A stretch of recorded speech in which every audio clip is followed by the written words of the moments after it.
Hello student, আসসালামু আলাইকুম।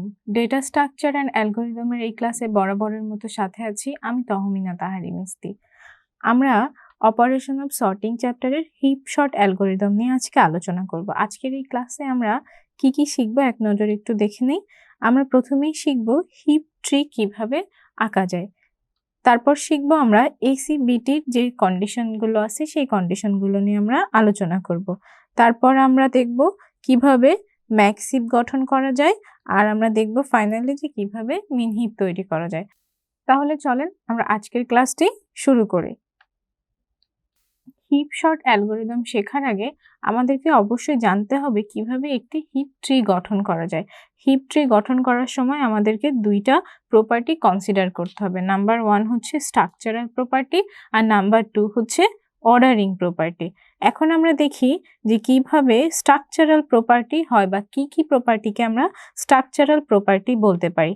আমরা একটি হিপ ট্রিকে তখনই হিপ শর্ট অ্যালগরিদমে কনভার্ট করতে পারবো, অথবা সাধারণ একটা ট্রিকে হিপ ট্রি বলতে পারবো যখন সেই ট্রিটা হবে অলমোস্ট কমপ্লিট বাইনারি ট্রি, যাকে আমরা সংক্ষেপে এসিবিটি বলে থাকি। এই এসিবিটির কন্ডিশনকে স্যাটিসফাই করলেই সেটা আমাদের সাধারণত স্ট্রাকচারাল প্রপার্টির মধ্যে পড়ে। এটা কার স্ট্রাকচারাল প্রপার্টি? হিপ ট্রির স্ট্রাকচারাল প্রপার্টি। তাহলে চলেন আমরা দেখি এসিবিটি কন্ডিশনগুলো কি কি। এসিবিটির ফুল মিনিং আমি অলরেডি বলেছি যে অলমোস্ট কমপ্লিট বাইনারি ট্রি, তাই না? এখন আমরা দেখব এই যে অলমোস্ট কমপ্লিট বাইনারি ট্রিটা তৈরি করব, এটা তৈরি করার জন্য আমাদের কি কন্ডিশন জানতে হবে।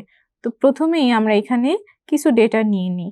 ধরেন 9, 5, 7, 10, 3, 1 আমাদের এই ডেটাগুলো দেওয়া আছে। এই ডেটা দিয়ে কিভাবে আমরা অলমোস্ট কমপ্লিট বাইনারি ট্রি তৈরি করতে পারবো, এর জন্য আমাদেরকে দুইটা কন্ডিশন ফলো করতে হবে। কন্ডিশন নাম্বার 1 কি? আমরা যখন প্রথম ডেটাটাই আমাদের কি হয়ে যাবে, প্রথম ডেটাটা আমাদের রুট, তাই না? পরবর্তী ডেটাটা ইনসার্ট করার সময় আমরা অবশ্যই কি করব, আগে লেফট সাইডে ডেটা ইনসার্ট করব, তারপরে আমরা কি করব, রাইট সাইডে ডেটা ইনসার্ট করব। এটা হচ্ছে আমাদের কন্ডিশন 1। তাহলে এখন আমরা দেখি কন্ডিশন 2 কি হবে। যেহেতু আমরা বলেছি যে আমরা দুইটা কন্ডিশন ফলো করব। এই যে আমাদের একটা কমপ্লিট একটা ট্রি হয়েছে, এটাকে আমরা কি বলতে পারি বলেন তো? লেভেল 1 বলতে পারি, তাই না? তাহলে আমরা লেভেল 2 এভাবে আঁকতে পারবো।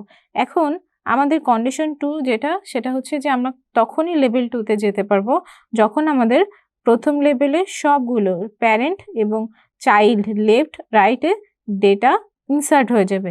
দেন আমরা এখানে কি করব, আবার লেফটের সাইডে আমরা ডেটাটাকে ইনসার্ট করতে পারবো। কিন্তু এক্ষেত্রে দেখেন, যদি এরকম হয় যে আমরা শুধুমাত্র পরপর লেফট সাইডেই ডেটা ইনসার্ট করে যাচ্ছি, তখন কিন্তু এটা আমার আর অলমোস্ট কমপ্লিট বাইনারি ট্রি হচ্ছে না। কেন হচ্ছে না? কারণ আমার তো এটার রাইট সাইড ফাঁকা হয়ে আছে, আমি এখানে লেফট সাইড দিচ্ছি, তাই এটা আমাদের ভুল। তাহলে আমরা খুব সহজেই এখন জেনে গেলাম যে অলমোস্ট কমপ্লিট বাইনারি ট্রি হতে গেলে আমাদের কি হতে হবে, প্রথম আমরা লেফট সাইডে ডেটা এন্ট্রি করব, তারপর রাইট সাইডে ডেটা এন্ট্রি করব। কার উপর? আমাদের প্যারেন্ট বা রুট যেটাই বলি না কেন, রুট নেওয়ার পরে। আর কন্ডিশন 2 হচ্ছে আমরা তখনই পরবর্তী লেভেলে যেতে পারবো যখন আমাদের পূর্ববর্তী বা বর্তমান যে লেভেল নিয়ে কাজ করছি সেটা যদি প্যারেন্ট, লেফট, রাইট, চাইল্ডগুলো ফিল আপ হয়। তাহলে আমরা স্ট্রাকচারাল প্রপার্টি নিয়ে পড়লাম। এখন আমরা অর্ডারিং প্রপার্টি পড়ব। অর্ডারিং বলতে আমরা বুঝি যে পরপর কোনো কিছু থাকলে সেটাকে আমরা অর্ডারিং বলি, তাই না? তাহলে এখানে আমাদের বলা হয়েছে অর্ডারিং প্রপার্টি দুই ধরনের, একটা হচ্ছে ম্যাক্স হিপ আর একটা মিন হিপ। তাহলে ম্যাক্স কথাটা দ্বারা আমরা বুঝতে পারছি যে এটা ম্যাক্সিমাম কোনো ভ্যালুকে বোঝাবে। তাহলে আমি যদি এখানে একটা এক্সাম্পল নিই, যে ধরেন আমার একটা গিভেন ডেটা সেট দেওয়া আছে 9, 5, তারপর মনে করেন 10, 7, 2, 1। এটাকে যদি আমি ম্যাক্স হিপ আকারে সাজাই তাহলে আমি কি পাবো? সর্বোচ্চ বড় কোনটা আছে? 10, তারপরে কি আছে? 9, 7, 5, 2 আর 1। এখন আমরা কি বলতে পারি? তাহলে ম্যাক্স হিপ মানে হচ্ছে আমরা বড় থেকে ছোট ক্রম অনুসারে পাবো, তাই না? এটা আমরা খুব সহজেই বুঝে গেলাম। বড় থেকে ছোট পেতে গেলে আমাদের প্রথম যে রুট থাকবে বা প্যারেন্ট থাকবে, তাই না? রুট থাকবে বা প্যারেন্ট থাকবে, সেটা কার থেকে বড় হবে বলেন তো? অবশ্যই আমাদের যে চাইল্ড থাকবে বা লিফ নোড থাকবে তার থেকে বড় হবে। এরপর আসেন মিন হিপ। মিন হিপ কথাটা দ্বারাই আমরা বুঝতে পারছি যে মিনিমাম কোনো ভ্যালুকে বোঝাবে। তার মানে এটাতে যদি আমি মিন হিপ অ্যাপ্লাই করি তাহলে আমি এটার উল্টাটা পাবো, তাই না? 1 2 5 7 9 10। তার মানে আমরা খুব সহজেই বুঝে গেলাম যে মিন হিপ যখন আমরা অ্যাপ্লাই করব আমরা আউটপুটে ছোট থেকে বড় ক্রম অনুসারে পাবো। এটাকে আমরা ইংরেজিতে কি বলি বলেন তো? ইংরেজিতে বলি অ্যাসেন্ডিং অর্ডার। তাহলে এখানে আমাদের যে রুট হবে বা প্যারেন্ট হবে সেটা কার থেকে ছোট হবে? অবশ্যই যে আমাদের চাইল্ড থাকবে সেই চাইল্ডের থেকে ছোট হবে। তার মানে আমরা দেখলাম যে হিপ ট্রির যে দুইটা আমাদের প্রপার্টি আছে, একটা স্ট্রাকচারাল প্রপার্টি আর একটা কি অর্ডারিং প্রপার্টি। এই অর্ডারিং প্রপার্টির মধ্যেই আমরা সাধারণত ম্যাক্স হিপ আর মিন হিপ নিয়ে আলোচনা করব।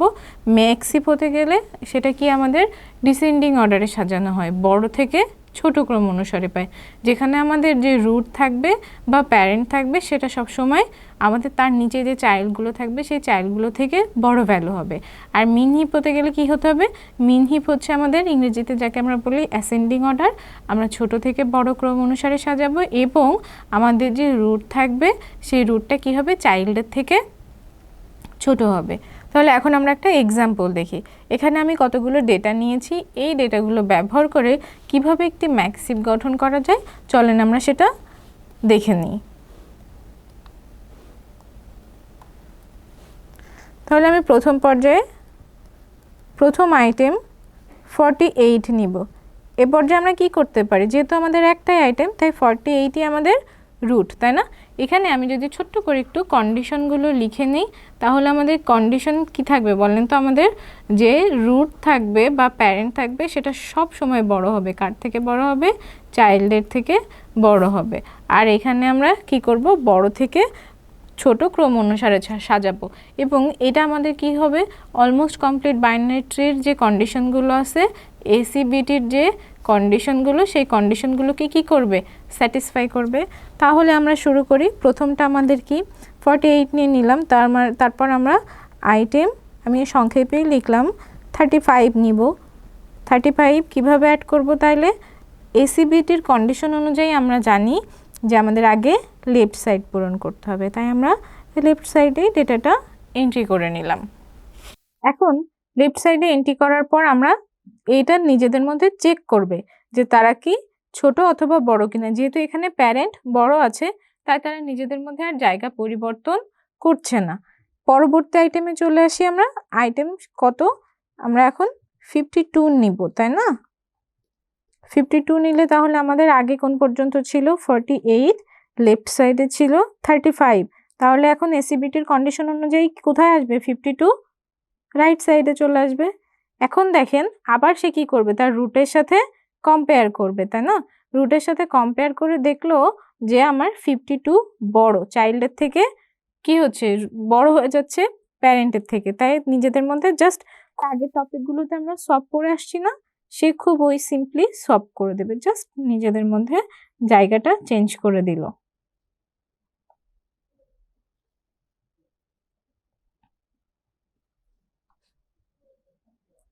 তাহলে এখন আমরা পরবর্তী আইটেমে চলে আসি। আইটেম কত আছে? 25 আছে, তাই না? 25 আইটেমে আমরা এখানে আগে যা যা ছিল আমরা সেগুলো অ্যাড করে ফেলি। 52, তারপর আমাদের 35, তারপর আমাদের কত? 48। এখন দেখেন আমাদের লেভেল 1 কমপ্লিট হয়ে গিয়েছে। তার মানে লেভেল 2তে আমাদের কি হবে? এখানে লেফট সাইডে এসে 25 কি হবে? বসে যাবে, তাই না? তো 25 যেহেতু ছোট, নিজেদের মধ্যে চেক করে দেখলো যে সে সবার চেয়ে ছোট। আমরা যেহেতু বড় থেকে ছোট ক্রম অনুসারে সাজাচ্ছি তাই তারা নিজেদের মধ্যে জায়গা চেঞ্জ করছে না। এখন আমরা পরবর্তী আইটেমে চলে যাই। পরবর্তী আইটেম আমাদের কত? 55। এখন আমরা এই 55টা আমাদের আইটেমের মধ্যে ট্রিতে অ্যাড করব, তাহলে এটা কোথায় যাবে? এই যে 35 এর রাইট সাইডে চলে আসবে, তাই না? 35 এর রাইট সাইডে আমাদের ডেটাটা অ্যাড করে দিলাম। এখন আবার সে কি করবে? আগের মতো চেক করবে যে তার প্যারেন্ট বড় কিনা। প্যারেন্ট বড় হয় তখন সে কি করবে? নিজেদের মধ্যে জাস্ট সলভ করে দিবে। তাহলে আমাদের এই পর্যায়ে স্টেপ কি হবে? 52, এই যে 35 এর জায়গায় কে চলে আসবে? 55 চলে আসলো। তারপর এ পাশে কে বসবে? 25, আর এ পাশে হচ্ছে 35, আর আমাদের এই রাইট সাইডে তো 48 ছিলই। এখন দেখেন এটা কি কমপ্লিট হয়েছে? এটা কিন্তু কমপ্লিট হয়নি। সে আবার কি করবে?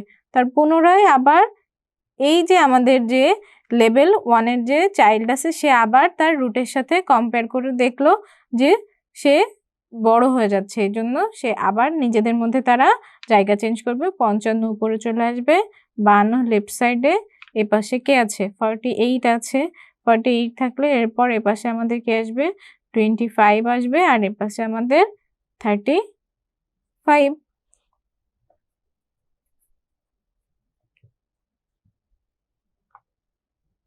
তাহলে পরবর্তীতে আমরা এখন কোন আইটেম নিয়ে কাজ করব? পরবর্তীতে আমরা আইটেম 70 নিয়ে কাজ করব। তাহলে এখানে আমাদের যে ট্রিটা আছে সেটা আমরা পুরোপুরি ড্র করে নিই।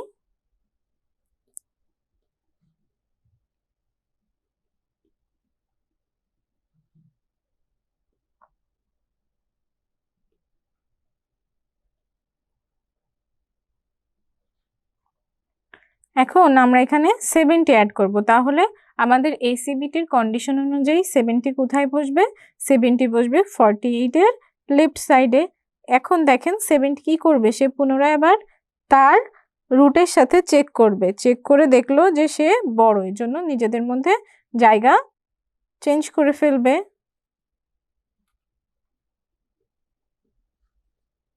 48 এর জায়গায় কি আসবে? 70 আসবে। এরপর বাকি যে ডেটাগুলো আমাদের ট্রিতে যেভাবে ছিল সেভাবেই থেকে যাবে। এখানে কত চলে আসবে? 40 চলে আসবে।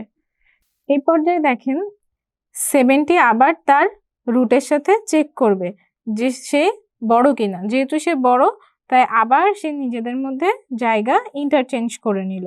এখন 70-র লেফট সাইডে আসলো 52, আর রাইট সাইডে কে চলে গেল? 55 চলে গেল। তারপর কি হবে? তারপর এই সাইডে আসবে 25, আর রাইট সাইডে আসবে 35, আর এখানে 55 এর সাথে নিচে কে থাকবে? 48 থাকবে। এই পর্যায়ে আমাদের সর্বশেষ যে ডেটা 63 সেটা আমরা অ্যাড করব। তাহলে এখানে যদি আমি আইটেম 63টা ইনক্লুড করতে চাই, আমি একটু মুছে দিই, ভিডিওটা ছোট হবে।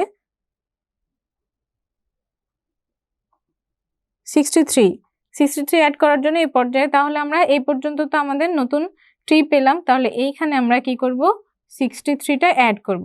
63 অ্যাড করে আবার সে কি করবে? নিজেদের মধ্যে চেক করবে যে সে তার রুট থেকে বড় কিনা। যেহেতু সে রুট থেকে বড় তাই সে কি করবে? আবার জায়গা চেঞ্জ করে ফেলবে। জায়গা চেঞ্জ করে কি হবে? এখানে আমাদের আসবে 63, আর এখানে যাবে আমাদের 55, এবং ফাইনালি এটা আমাদের কি অলমোস্ট কমপ্লিট বাইনারি ট্রি, যেটা আমরা কি করলাম? ম্যাক্সিভ গঠন করলাম। ম্যাক্সিভ কি হবে? আমরা এটাকে সাজাইলে কি পাবো? বড় থেকে ছোট। তাহলে আমি ফাইনাল রেজাল্টটা লিখে ফেলি। 70, এখানে আসবে 52, এখানে আসবে 63, তারপর 25 আর 35, আর এখানে থাকবে হচ্ছে আমার 48 আর 65। আশা করি কিভাবে ম্যাক্সিভ গঠন করতে হবে এটা আপনারা সবাই বুঝতে পেরেছেন। পরীক্ষার সময় যখন আপনাদের এরকম ডেটাগুলো দেওয়া থাকবে, এখন থেকে আপনারা খুব সহজেই ম্যাক্সিভ গঠন করতে পারবেন।